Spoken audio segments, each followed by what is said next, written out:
Lifestyle disorders म्हणजे जीवनशैलीशी संबंधित आजार. आजकाल लाईफस्टाईल डिसऑर्डर हा पूर्ण जगासाठी एक चिंतेचा विषय बनलेला आहे आणि हे आजार दिवसेंदिवस वाढतच चाललेले आहेत.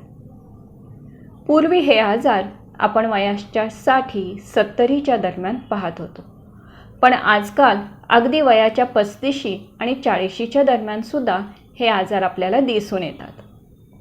आज आपण लाईफस्टाईल डिसऑर्डर याच्याबद्दल चर्चा करणार आहोत. हे आजार कशामुळे होतात आणि हे आजार आपण कशाप्रकारे टाळू शकतो याच्याबद्दल आपण थोडक्यात माहिती करून घेऊ. नमस्कार, मी डॉक्टर रोहिणी मेळवंकी, आयुर्वेद आणि पंचकर्मतज्ञ.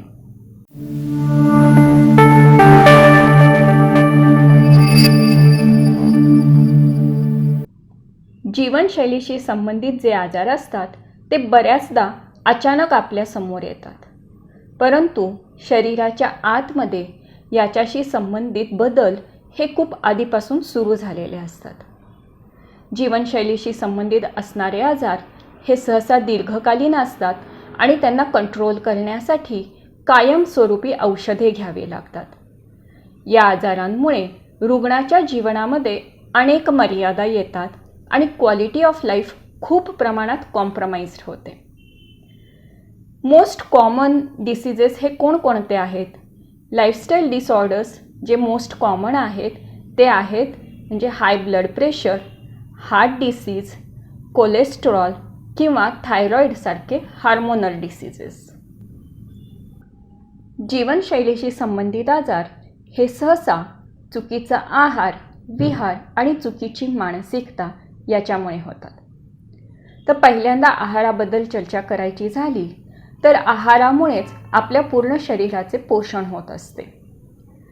आहाराबरोबरच आयुर्वेदाची अतिशय महत्त्वाची एक कन्सेप्ट येते, ती म्हणजे अग्नी.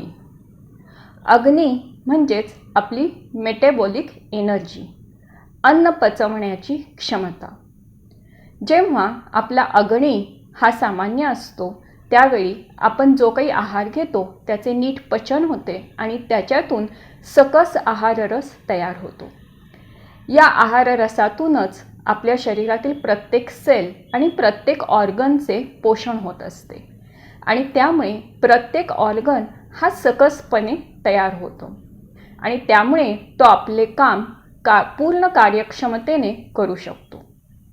पण जर आपली अन्न पचवण्याची क्षमता ही योग्य प्रकारे काम करत नसेल तर आपण जो काही आहाररस घेतो त्याच्यातून आपल्या शरीरातील ऑर्गन्सचे नीट पोषण होत नाही. टॉक्झिन्स शरीरामध्ये जास्त प्रमाणात तयार होतात आणि हे टॉक्झिन आपल्या शरीरातील अवयवांमध्ये साठून राहतात आणि त्यामुळे ते ऑर्गन आपले काम पूर्ण कार्यक्षमतेने करू शकत नाहीत. त्यामुळे आहार आणि अग्नी या दोन्ही संकल्पना खूप महत्त्वाच्या आहेत. मग आहाराच्या बाबतीत आपण आपल्या पातळीवर कोणत्या गोष्टींची काळजी घेतली पाहिजे जेणेकरून या आजारांना आपण आपल्यापासून लांब ठेवू शकू? आहाराबाबत आजकाल इतकी माहिती उपलब्ध आहे की त्याच्यामुळे सर्वांचा गोंधळ होणे साहजिक आहे. याला जर सोपं करायचं झालं तर 3 गोष्टी आपण लक्षात ठेवल्या पाहिजेत की अन्न हे लोकली उत्पादन होणारे, ट्रॅडिशनली मेड आणि होममेड अशा पद्धतीचे असले पाहिजे. तसेच अतिशय तिखट, अतिशय मसालेदार आणि अतिशय तेलकट असे अन्न आपण टाळले पाहिजे. मैद्याचे पदार्थ, प्रोसेस्ड फूड आणि पॅक्ड फूड पूर्णपणे टाळले पाहिजे. प्रत्येक जेवणाच्या वेळी आपल्या पोटाचा 1/4 भाग रिकामा राहील एवढ्या प्रमाणात आपण आहार घेतला पाहिजे. आहारामध्ये असे काही पदार्थ आपण ॲड करू शकतो की ज्याच्यामुळे आपली अन्न पचवण्याची क्षमता चांगल्या प्रकारे टिकून राहील. जसे सुंठ, मिरी, हिंग, जिरे, लसूण हे खाद्यपदार्थ आपला अग्नी चांगला ठेवण्यास मदत करतात. तसेच अश्वगंधा, आवळा, च्यवनप्राश याच्यासारखे पदार्थ एजिंग कमी करण्यामध्ये मदत करतात. तसेच कोमट पाणी हा सगळ्यात उत्तम पर्याय आहे आणि सहज अवेलेबल असलेला पर्याय आहे की जो आपली अन्न पचवण्याची क्षमता चांगल्या प्रकारे टिकवून ठेवतो. तसेच आयुर्वेदानुसार आहाराचे पचन झाल्यानंतर त्याचे स्थूल, सूक्ष्म आणि अणु असे भाग बनतात. स्थूल भागापासून मल उत्पन्न होतो, सूक्ष्म भागापासून आपल्या अवयवांचे पोषण होते, तर अणुभागापासून आपल्या मनाचे पोषण होते. त्यामुळे आपण ज्या प्रकारचा आहार घेतो त्याप्रमाणे आपले शरीर आणि मन यांचेही पोषण होते. त्यामुळे अन्न हे पूर्ण ब्रह्म, उदरभरण नोहे जाणीचे यज्ञकर्म हे आपण कायम लक्षात ठेवले पाहिजे. त्यामुळे अन्न बनवताना आणि अन्न खाताना सात्विक भाव मनात ठेवूनच आपण अन्न ग्रहण केले पाहिजे. ही खूप महत्त्वाची गोष्ट आहे. आता विहाराबद्दल चर्चा करायची झाली तर विहार म्हणजे आपली दिनचर्या. आपण रोज सकाळपासून संध्याकाळपर्यंत काय करतो ते म्हणजे विहार. आपल्या विहारामध्ये नियमितता असणे खूप महत्त्वाचे आहे. मग आपले व्यायामाची वेळ, कामाच्या वेळा, खाण्याच्या वेळा, विश्रांतीच्या वेळा या सगळ्यांमध्ये एक प्रकारची नियमितता असणे खूप महत्त्वाचे आहे. तसेच दिवसभर आपण ॲक्टिव्ह राहणे महत्त्वाचे आहे.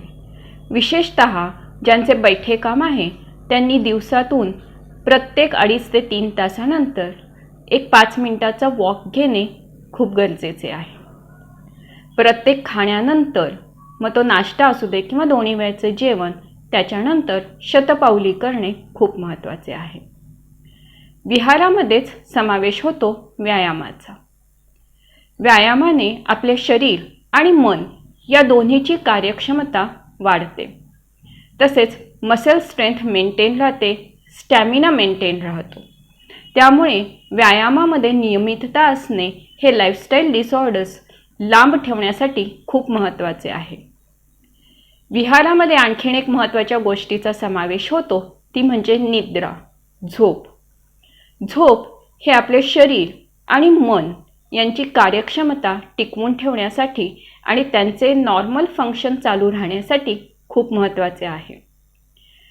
झोपेमुळे शरीराला, मनाला विश्रांती मिळते. शरीराला विश्रांती मिळाल्यामुळे शरीराला रिपेअर होण्यास आणि हील होण्यास वेळ मिळतो आणि त्यामुळे शरीराची इम्युनिटी वाढते, मनाची कार्यक्षमता वाढते. तसेच विचारांमध्ये स्पष्टता येते, एकाग्रता वाढते, निर्णय क्षमता वाढते आणि त्यामुळे एकूणच आपली शारीरिक आणि मानसिक कार्यक्षमता वाढते. त्यामुळे व्यवस्थित 7 ते 9 तासाची झोप घेणे हे खूप महत्त्वाचे आहे.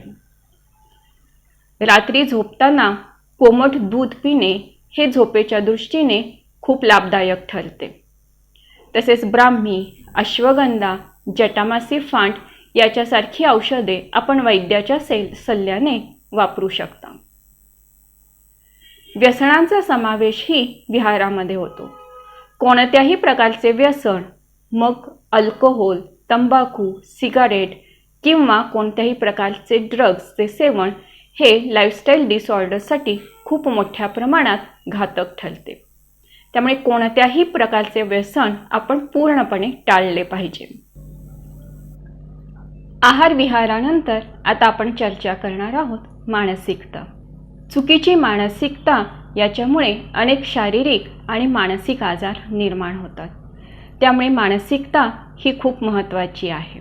ॲक्यूट स्ट्रेसपेक्षा क्रॉनिक, पर्सिस्टंट आणि डेली स्ट्रेसेस हे आपल्या आरोग्यासाठी जास्त घातक असतात. या स्ट्रेसेसमुळे आपले शरीर हे कायम एका तणावाच्या खाली राहते आणि त्यामुळे शरीरासाठी घातक असणारे हार्मोन्सचे सिक्रेशन वाढलेले राहते. याच्यामुळे heart disease, blood pressure, stress याच्यासारख्या डिसीजेसचे प्रमाण खूप प्रमाणात वाढते. त्यामुळे आपण आपल्या भावनांचे व्यवस्थापन करण्यास जाणीवपूर्वक शिकले पाहिजे. याच्यासाठी एखादा छंद जोपासणे किंवा एखादी कला आत्मसात करणे, एखाद्या खेळामध्ये प्रावीण्य मिळवणे अशासारख्या गोष्टी आपल्याला भावनांचे व्यवस्थापन करण्यास मदत करू शकतात. काहींच्या बाबतीत जर्नलिंग म्हणजेच डायरी लिहिणे याचे सुद्धा खूप मोठे फायदे दिसून येतात. याच्यामध्ये आपण आपल्या भावनांच्या बद्दल लिहू शकतो आणि याच्यातून आपण आपले परीक्षण करून आपण स्वतःला आणि स्वतःच्या भावनांना जास्त चांगल्या प्रकारे ओळखू शकतो. तसेच योगासने, ध्यान, धारणा, माइंडफुलनेस, डीप ब्रीदिंग या सगळ्यांचा उपयोग आपल्याला भावनांचे व्यवस्थापन करण्यास खूप मोठ्या प्रमाणात मदत करतात. तसेच आपण आपला सोशल सपोर्ट आणि फॅमिली सपोर्ट हा मेंटेन केला पाहिजे.